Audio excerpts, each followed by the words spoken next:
All right, what's going on, YouTube? Hope you all have a good Memorial Day. So I'm gonna just try to get some videos out of the way before I head out. Try to get to these barbecues and stuff.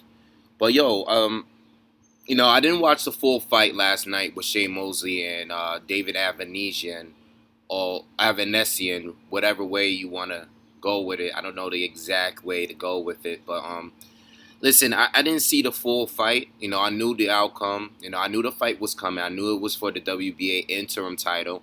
And I also knew that the winner was going to get either Porter or Thurman, okay? When I heard this news, maybe like a week or so ago, I was kind of surprised because it kind of came out of nowhere. I don't know David Avanesian or anything like that, but I was actually more shocked for Shane Mosley because you know, Shane Mosley hasn't really done much. He hasn't done too well. He's been losing fights, been having draws, and I know he came back and beat Ricardo Mayorga, but that fight was kind of just random to me. It didn't really mean anything as far as status because Mayorga hasn't been relevant himself in a long time. And then I looked on BoxingWave. I saw Shane fought some other guy too for like a WBA Intercontinental some title, um, and then now he gets this fight for a WBA shot, and I was like, damn, Shea hasn't even really been fighting at 147, so how did he get this shot? So it was just totally random. But I didn't care for the fight too much, and I was gonna watch it this morning. I started watching it this morning. I saw a few rounds, and I heard the outcome, and I was just like, I'm not gonna keep watching this fight because Shane wasn't really doing well. He was getting outboxed. I mean, the fight was competitive. It was definitely competitive, but it's like you don't want to see this Shane Mosley. You don't want to see Shane like this, and he seems so limited at this point. And it's a problem with like people like him. There's a problem with fighters like him and like Roy Jones that were so athletic at some point. Like they were good boxers, but they were so athletic. They were so fast and so strong. And now that they're older and they have to rely solely on their boxing ability, they're really not that good. They're not that good. Not at this age. Not like guys like there's other fighters that were much, either older or even, you know, they were more skilled. So at an older age, they could still perform better. Because they were more defensively gifted. And Shane is not one of those fighters. He's a boxer puncher that you could describe him as a brawler at times. All right. Um, but now he doesn't have the tools he used to have. The way he used to go to the body, the way the combinations he had. If you go watch this fight and then go and look at one of his fights at lightweight, you see the difference in this kid. He's just not the same as he once was. Not close to it. He's like 10% of what he was in his prime. And you got to also question his. And I love Shane, but you also got to question, the PEDs use. How much of that played a role in his career too. So Shane is not nearly what he's been past his prime a long time ago. And even when he had success against Margarito, he was he was way past his prime even then. You know, um, so I want to say Shane's prime was back when he was lightweight or like in the beginning of the welterweight years. And not too much far after that, he was already declining. You know what I'm saying? He gave us some last good. He gave us a last like a good fight against Margarito. He returned some of that glory from the past back then. But since then, it hasn't really kind of went downhill for him. Um, and it sucks. I don't know who's telling him that he still got it, and I'm not saying he needs to retire. It's just that when he fought Mayorga in that rematch, I mean, it was whatever. It is what it was. It really didn't have nothing. It wasn't really that relevant of a fight. If you want to fight another big names just for the hell of it, like if he wants to fight like a Marquez, now, I mean, fine. Two legends going at it, then fine. But when it comes to fighting for interim titles or titles If he had won this fight, imagine if he fought Sean Porter or Keith Thurman. That would have been domination by either one of those fighters. And I think David Avanesian is going to lose to one of those fighters easily. I don't think it's going to be a problem.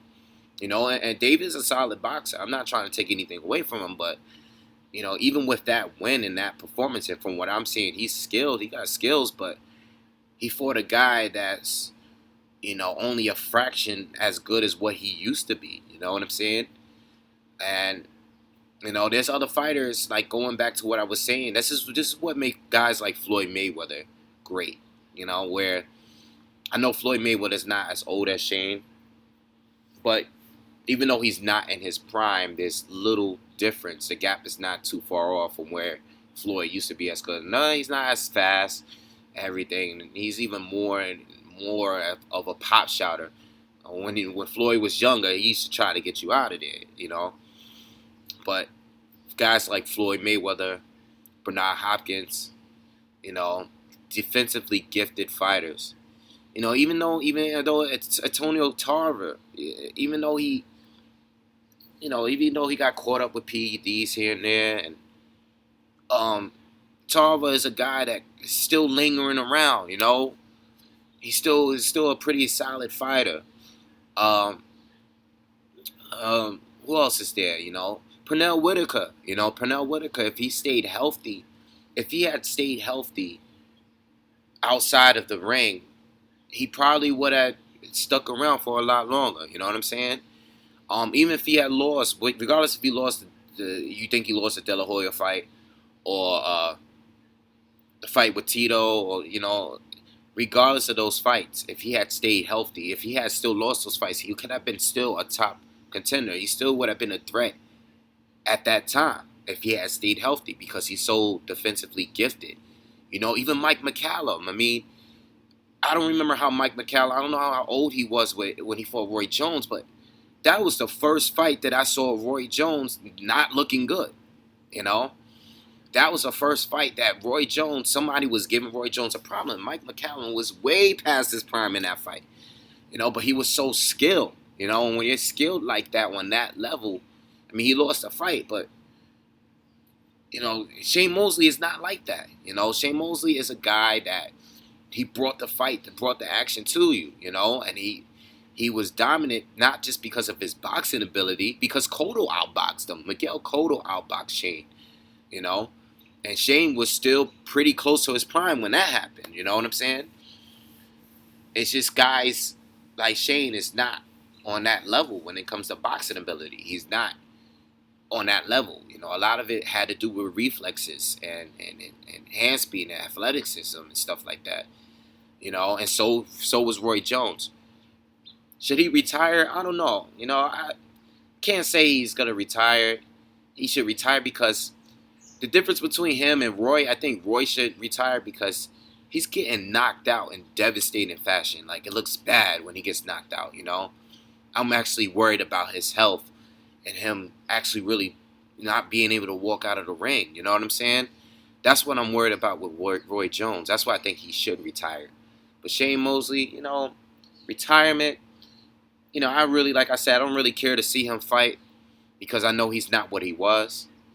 But just going on, he's still getting paid. He's still getting a check. So if he wants to do it, do it. But, Roy Jones, I feel a little differently. Like, Roy Jones is getting knocked out. Devastating fashion. Looks terrible. I think at some point, I don't want the guy to get killed in the ring, I'm like worried about the guy, And I thought the Enzo fight was very predictable. I knew he was going to get knocked out as soon as he fought somebody good. And I feel the same for Shane. I don't think Shane's going to get knocked out, but I think he's just going to get out-dominated, out-boxed if he were to fight one of these younger guys. I don't think he should be in there with a younger guy at 147. I think if he steps up, even if he fights somebody like Saddam Ali would destroy him. He would destroy him. Even a guy that's not a champion. Maybe just a top 10 or even a top 12, a top 20 welterweight. Any top 20 welterweight would outbox Shane Mosley. All right, so that's just my thoughts on it. I don't know if Shane is gonna keep fighting. To fight another name of a guy that is just a shell of himself at this point in the game. because he's just not ferocious anymore. And that's one thing with Shane. Shane was a very aggressive fighter. You know, if he's not going to be like that, he's this nice guy. He wants to keep touching gloves. He's not what he was. He's a nice guy in the ring now. He's not going to win fights being a nice guy. You know, that's just my opinion on it. Let me know what you guys think on what Shane should do. Um, anything Shane related, bring it up. Or if you want to talk about some of the other fighters from the past, that I brought up, or anybody else I didn't bring up, just bring it up. But leave comments and make sure you guys subscribe.